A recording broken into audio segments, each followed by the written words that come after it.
March Madness is officially here. The Big 12 tournament starts today at 11:30 a.m. Central. And even though the Texas Longhorns will not play until tomorrow, we start our coverage today, predicting every game of the Big 12 tournament from game 1 in UCF and Oklahoma State to game 13, which will be the championship on Saturday. You are Locked On Longhorns, your daily podcast on the Texas Longhorns. Part of the Locked On Podcast Network, your team every day.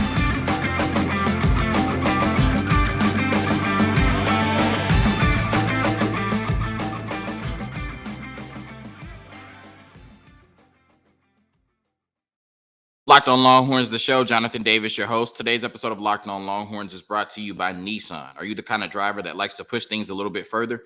Ever wonder what adventure could be around the next corner? Take the Nissan Rogue, Nissan Pathfinder, or Nissan Armada and go find your next big adventure. Check them all out today at nissanusa.com.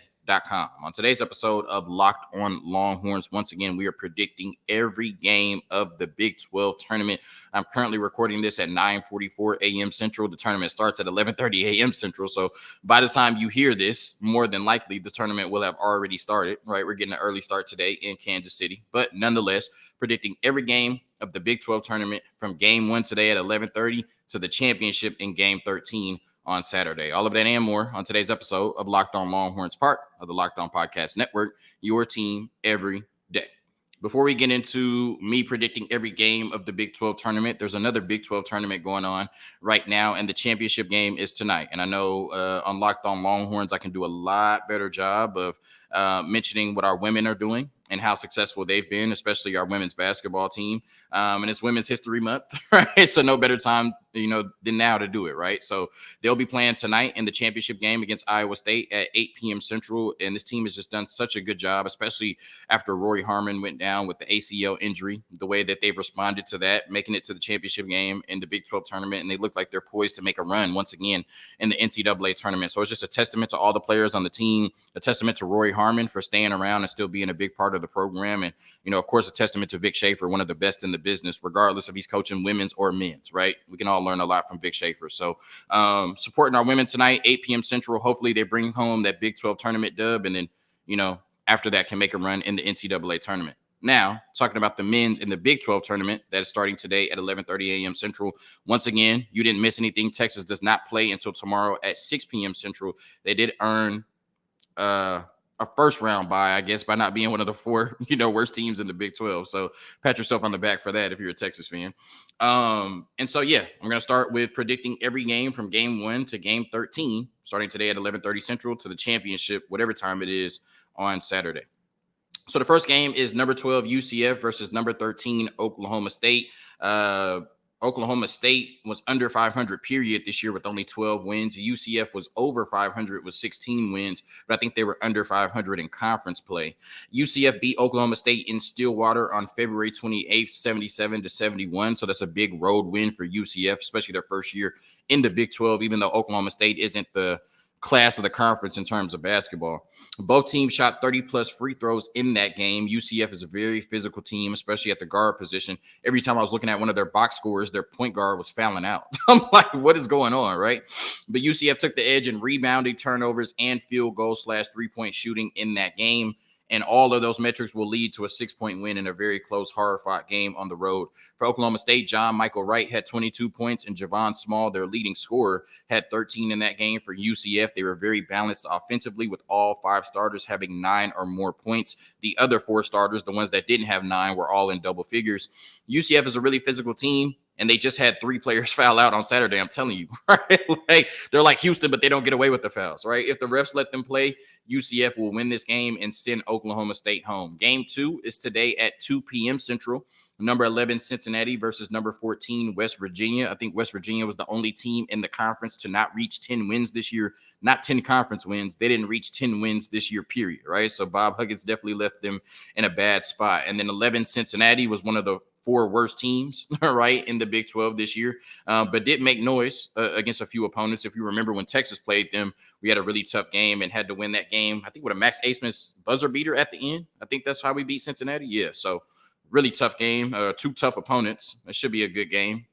between two of the worst teams in the Big 12 today at 2. So these two teams split at home. West Virginia won by 4 in January. And just on Saturday, 3 days ago, Cincinnati won by 36 points at home. Cincinnati won all the metrics that matter, but West Virginia shot way better than from 3, right? They both made 8 threes, but West Virginia just took way less. So they shot a higher percentage. But Cincinnati made 15 more 2-point field goals and twice as many free throws, right? So Cincinnati is just a way more physical team than West Virginia, a la UCF. And that physicality will lead to a win today, right? So I got 2 old school Big 12 teams losing to the two new Big, oh my gosh, 2 old school Big 12 teams losing to 2 new school Big 12 teams, in West Virginia losing to Cincinnati and Oklahoma State losing to UCF today. Then we move to the next round, which starts tomorrow, or the quarterfinals of the Big 12 tournament. The first game is going to be tomorrow at 11:30, BYU versus the winner of game 1, and I have UCF winning that game. If you look at the 2 matchups this year, BYU won both of those games this year against UCF, but both games were decided by a combined 7 points, right? So the margin of victory was only 3.5 points per game. Both games were really, really close. And the last time they played at BYU shot 46 free throws, right? I told you the UCF players are always fouling out. I told you 3 of their players fouled out in the last game. I told you their last game against Oklahoma State, both teams shot 30-plus free throws. And now I'm telling you that the last time they played BYU shot 46 free throws, right? So the UCF players cannot keep their hands to themselves, right? But I think they'll let them play in Kansas City, especially more than they let them play at home in BYU. And because of that physicality, I think UCF will be able to get the upset against BYU today and move on to, I guess, what would be the semifinals, which would be surprising to a lot of people, but not necessarily to me. And if you're listening to this episode, it shouldn't be surprising to you because I told you first, right? Game 4 tomorrow at 2 p.m., Oklahoma versus TCU. TCU beat Oklahoma in their only matchup this year, 80-71 back in January in Fort Worth. The keys to that game where Emmanuel Miller went off for 27 points and OU had double the turnovers that TCU had, which is very crucial in a close 9-point game, right? If you're giving them a lot more shot attempts than you had. Oklahoma has a really good chance to win this game. I really like Oklahoma's team, and, I think that they can come out and beat almost anybody in this tournament. But right now, Oklahoma is in the news for everything but basketball, right? And I just think they have too much going on. One, you just lost a pretty, I would say, demoralizing game. When you've now lost 7 straight to your rival in Texas and you've lost all 6 games under Porter Moses to the University of Texas, right? I think that can take a toll on you as an Oklahoma player, right? With that being your biggest rival. Also, we've heard all of these rumblings of Porter Moses leaving the University of Oklahoma to go to DePaul, and the noise was so loud that he had to come out and tweet that he, in fact, will not be moving on, right, to DePaul, and he is staying at Oklahoma, and he is locked in and ready for the Big 12 tournament. And as college fans, we know exactly how this is going to go, right? He's going to coach Oklahoma through the Big 12 tournament. He's going to coach Oklahoma through the NCAA tournament. If they make it, they should, but I haven't really been keeping up with their bracketology. And then he's going to leave to go to the ball, like he told everybody he wouldn't, right? We know exactly how this is going to happen. So I just think there's too much going on with this Oklahoma basketball program. I think normally they would have a really good chance to beat TCU, but I think TCU has just too much firepower for Oklahoma to go in there and beat them when their heads isn't straight and they have other things to worry about rather than just going in there and playing basketball. Also, TCU just lost to UCF. There they are again on senior night the other night. On Saturday. And so I think they'll be, looking to avenge their last loss at home for a lot of their seniors, and they'll do it in the tournament against Oklahoma tomorrow at 2 p.m. Then we move on to game 5 of the quarterfinals, Texas versus Kansas State. Texas won 62-56 in the Moody Center in February, the only time that these teams matched up this year. Both teams shot 36% from the floor, and by my eye, based on what I saw, it had a lot more to do with bad shot making than defense, right? I don't think either team was necessarily great on defense or just super aggressive on defense. I just think our teams, right, Kansas State and Texas, could not hit shots. Dylan Dessou had 20 points in that game, but nobody else for Texas scored in double figures. Brock and IT were the only players to make a 3, and they come off the bench, right? You're going to have to be a lot better in this game to beat Kansas State once again. On the Kansas State side, Arthur Kaluma and Tyler Perry combined for 30 points. I love hearing Tyler Perry's name because I instantly think about Madea movies, and Arthur Kaluma sounds like he should be in a Madea movie. Texas can put up a similar defensive effort as they did in February, right? I think they can hold Kansas State under 70 points, maybe not 56 again, right? But I think they can hold, Kansas State to 65 to 70 points while putting up 80-plus points themselves, right? We just saw them score 94 on Saturday against Oklahoma with Max Asmus only scoring 11 points, right? So they have the capability to put up 85, 90 points with ease. And I think they can do that against this Kansas State team while once again holding them under 70 points. So Wildcats will have somewhat of a home game. This is in Kansas City, right? But the experience of Texas in this tournament, you have Brock Cunningham, who's won multiple tournaments, and then Dylan Dessou, Tyrese Hunter, and Dylan Mitchell coming back from last year's team. The experience of Texas, along with having the better team and more talent, should prevail in this game. And then the last game of the quarterfinals, Game 6, Kansas versus the Game 2 winner, which I have as Cincinnati.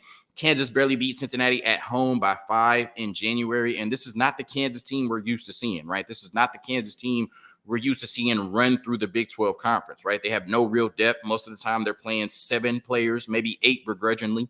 And they had the most conference losses in a season since the 80s, right? So this is, by far not the Kansas team we're used to seeing, but it also shows the parity in the Big 12 this year, right? A lot of people were, disappointed that Texas went 500 in conference, but in the same year, Kansas had their most conference losses in almost 2 decades, right? Or over 2 decades. So that just shows you the Big 12 was a lot better than most people expected this year. Hunter Dickinson left the game against Houston with a shoulder injury. Not sure if he's 100% or if he'll even play in the quarterfinals of this tournament. And then Kevin McCullers Jr. hasn't been 100% since he injured his leg a few months ago, and he's been in and out of the lineup. So I think Kansas is more vulnerable than ever, but I don't think Cincinnati is talented enough, especially offensively, to expose them. Also, it's a home game for Kansas, and they will get calls if Cincinnati gets too physical. And Cincinnati is a very physical team. We saw that once again in the game where Texas went to Cincinnati and snuck out of there with the win. So I think Cincinnati will make this a game tough for Kansas, right? I don't think this is the Kansas team we're used to seeing, and I think they get knocked out fairly early in the tournament compared to recent years, but I don't think Cincinnati is good enough to do it, and I think Kansas moves on to the next round. A quick word from our sponsors, and we get into the semifinals starting Thursday at 11:30.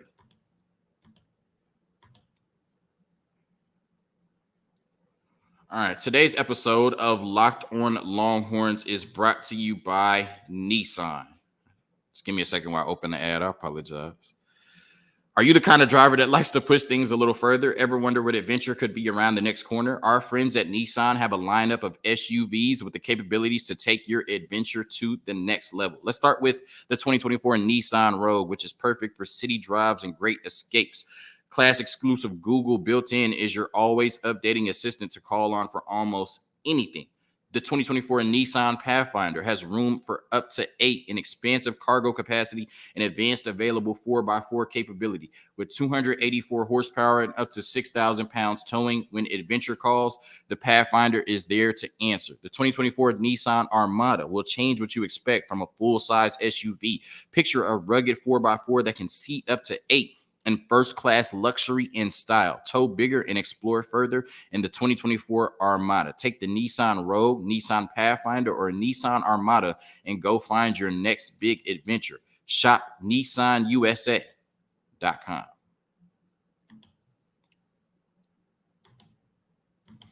All right, so we are now... Maybe this is the quarterfinals because we're still on Thursday, but either way, it's Thursday at 11:30, Texas Tech versus UCF.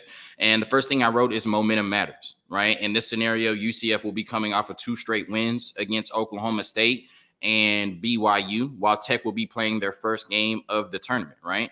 Could be tired, could be wired, right? In terms of UCF, right? They could have all the momentum in the world coming off of 2 straight wins and go in there and dominate Texas Tech, or, they could have played 2 straight days, be super tired, not used to that schedule, and it could work to Texas Tech's favor. So I can really see this game going either way. These 2 teams split at home this year, with UCF winning the last matchup by 14 at home. I think Texas Tech is a very hit or miss team in terms of shooting the basketball. They've been better as of late, really their last couple of games.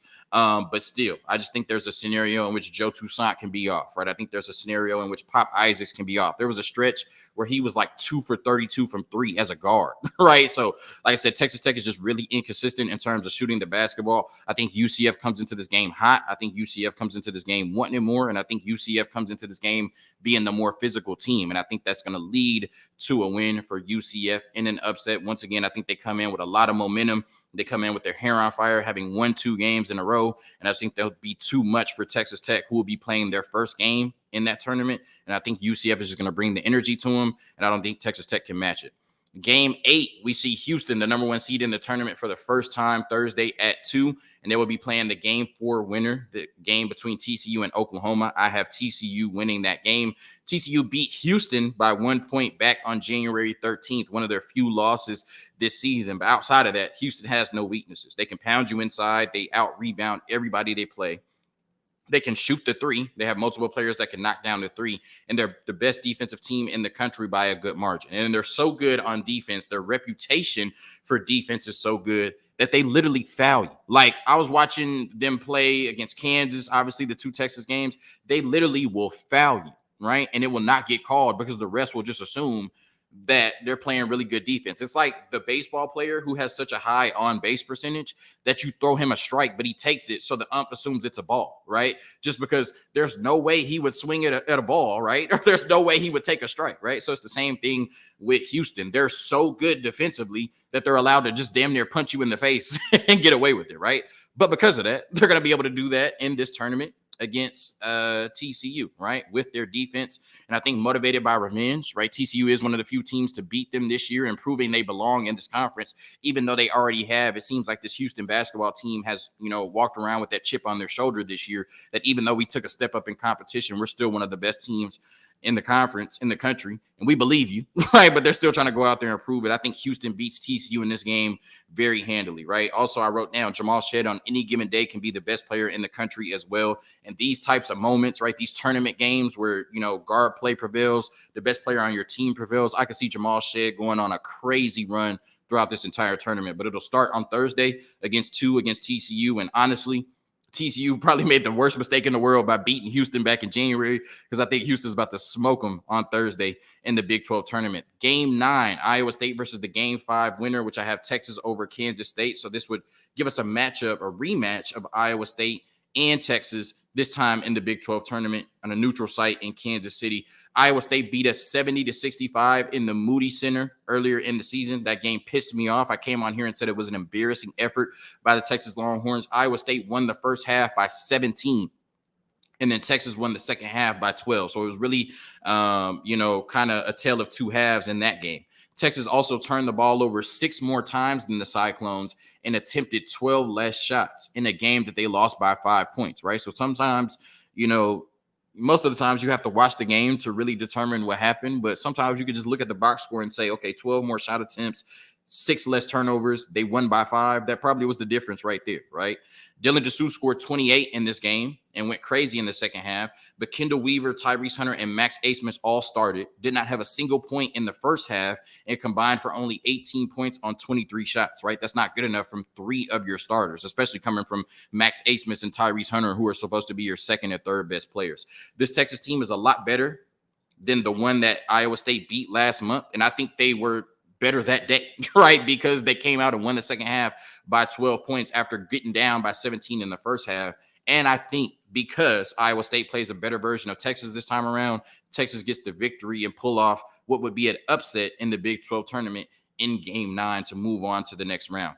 Game 10 would be Baylor versus the Game 6 winner, and that would be Kansas, right? Both teams split at home this year, Kansas winning by 3 in Kansas and Baylor winning by 8 earlier in March, 82-74. Kansas will have home court advantage and momentum after beating Cincinnati, while this will be Baylor's first game of the tournament. Also, the game is in Kansas City. It's Kansas, so expect them to get some favorable whistles.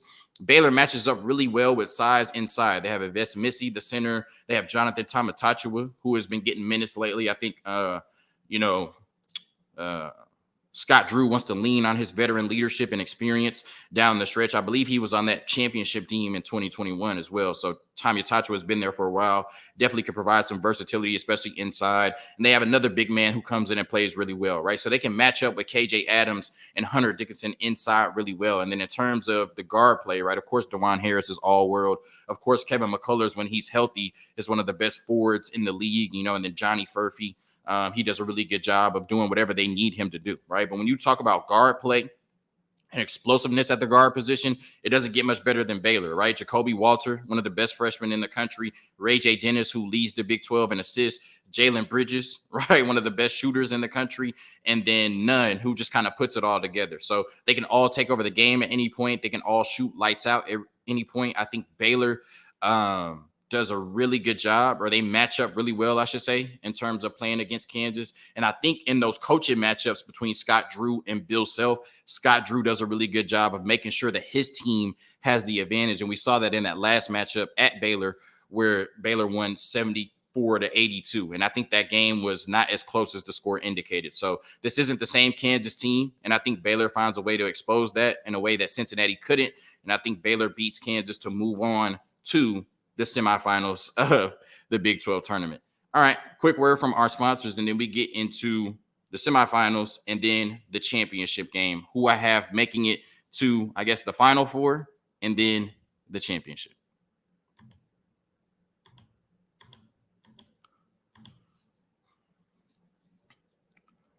All right, today's episode of Locked On Longhorns is brought to you by FanDuel. Say goodbye to busted brackets because FanDuel lets you bet on every game of the tourney. Whether you're betting on a big upset or a one seed, it's time to go dancing on America's #1 sportsbook. Right now, new customers get $200 in bonus bets if your first $5 bet wins. That's $200 to use on point spreads, money lines. You can even pick who's going to win it all. Just visit FanDuel.com/lockedon and bet on college hoops until they cut down the nets. All right, my apologies. I didn't realize that the first round of the Big 12 tournament didn't have a name, right? So I was calling that the quarterfinals, but after that was the quarterfinals. Now this is the semifinals, and then we get into the championship all in this segment. So game 11 would be the game 7 versus game 8 winner, right? And I have Houston versus UCF in the semifinals. Houston won both matchups this year, but scored 67 and 57 in those matchups. So two tough, very physical teams that are familiar with each other, right? And I think that UCF can do a really good job of limiting Houston offensively, but I think Houston can do a better job of limiting UCF offensively. I think both teams are super physical, and UCF will make it close, but Houston has too much of an offensive advantage. Houston wins this game and finds a way to make it to the championship game in their first Big 12 tournament ever. And then on the other side of the semifinal bracket, I have the game 9 versus game 10 winner, which would be Texas versus Baylor. Both teams split at home in this matchup, but Texas seemed to be having their way with Baylor before Dessou went down and Max Asmus went incredibly cold. Rodney Terry also made comments about the officiating when he said that Baylor needed all the calls they can get that could play a factor in this game. I mean, if I was a coach or if I was a player, I would mention it in the locker room before the game. So maybe Baylor has a little bit more of a chip on their shoulder. Jalen Bridges seems to go off versus Texas all the time, but, you know, we're not at Baylor or Texas anymore. We're in a neutral site. Maybe that's different. And Ray J. Dennis is the best passer in the country, right? So I think if you can guard those two on ball, limit Ray J. Dennis in terms of his offense and getting other people involved and stop Jalen Bridges from going crazy from the three-point line, I think you have a really good chance, right? I think Nunn is really explosive, but he can defer a lot to those other guards. And I think Jacoby Walter is a true freshman, right? And you would expect some inconsistency from a true freshman. He shoots 38% from the floor this year on the season, right? So he can definitely hit his threes. He can definitely get hot and hit his shots, but for the most part, he's pretty inconsistent, right? And that should work in Texas's favor. So if you can hit your shots on the offensive side of the ball and do a really good job of guarding their four-guard tandem, then I think Texas matches up with Baylor really well, sneakily well, all right? And I think this game could go either way. But tiebreaker, this is Locked On Longhorns. I'm going with Texas to make their second straight championship game and third in the last 4 years. Now we have the championship game on Saturday between Texas and Houston. How lucky are we that we get this matchup 3 times this year? Not so, right? These two teams played an overtime thriller in Austin. I thought Texas should have found a way to win that game. Tyrese Hunter had a crucial turnover at the end of the game to where Texas didn't get the last shot. And I thought that Houston, if you gave them 5 more minutes, they're just a better team than the Texas Longhorns this year. And then, you know, when we thought Texas would come back to Houston and get some type of revenge, that did not happen, right? The Houston community was so happy to play the Texas Longhorns once again, to play them in their backyard. And the Houston Cougars did not disappoint, blowing out Texas in that game when we came back by 20-plus points. All I remember is we scored 61. I can't remember how much they scored. It was in the 80s, right? Can Texas find that moody magic that almost knocked off the best team in the country? When you look at it, the Longhorns' biggest weaknesses are turnovers, rebounds, and inconsistent outside shooting. The Cougars' biggest strengths is their rebounding and their defense, which causes turnovers and inconsistent outside shooting. And Jamal Shead had 6 steals by himself the last time they played, right? So he's from the Austin area. He's going to go crazy every time they play Texas. everybody's going to go crazy, or at least try to, every time they play Texas. But this game means a lot to him. This game means a lot to the University of Houston, and this game means a lot to their fan base, right?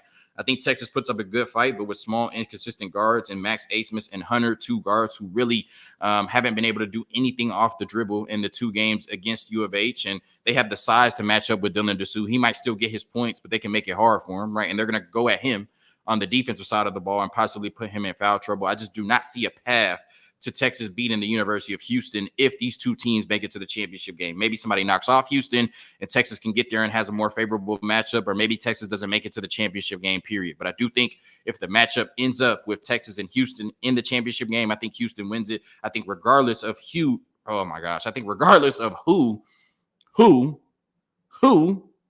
Houston plays in the championship game, I think they win it. I think they're too talented. I think Jamal Pichet is playing at too high of a level. I think Kelvin Sampson is coaching at too high of a level. And I think they should be the favorites to win the national championship once we get to the NCAA tournament. But as we know, in a one-and-done tournament, there's a reason they call it March Madness, because anything can happen. And anything will happen this weekend when Texas puts up a great fight in the Big 12 tournament. Bring it home, Rodney.